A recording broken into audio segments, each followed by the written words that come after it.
Bonjour et bienvenue sur la cuisine de Philippe. Aujourd'hui, je vous présente la recette des congolais ou rocher coco. Pour réaliser cette recette, il faudra 125 g de noix de coco râpées, 100 g de sucre, 2 œufs, on prendra que les blancs, et une pincée de sel.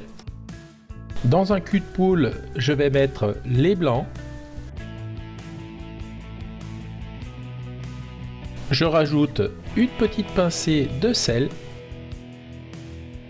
Et à l'aide d'un fouet, je vais fouetter les blancs jusqu'à ce qu'ils deviennent mousseux. Attention, on ne les monte pas en neige. Lorsque le mélange est bien mousseux comme ceci, j'y rajoute le sucre et je fouette énergiquement.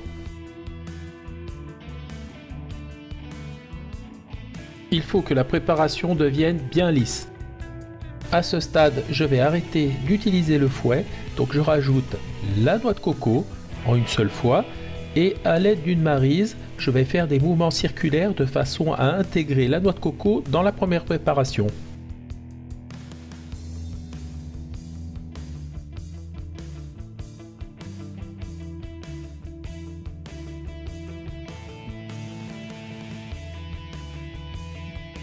Je continue à travailler la préparation jusqu'à l'obtention d'une pâte assez compacte. Il faut que ce soit bien compact pour pouvoir former les rochers et de façon à ce qu'ils tiennent à la cuisson. Pour faire des rochers très réguliers, donc j'utilise une boule à glace, je la remplis de préparation, donc je tasse un petit peu, ça me fait déjà l'arrondi. Ensuite je la mets dans le creux de ma main et je tourne et je l'égalise de façon à ce qu'elle soit sympa. Si vous voulez faire des formes pointues, vous pouvez le faire, il n'y a pas de souci.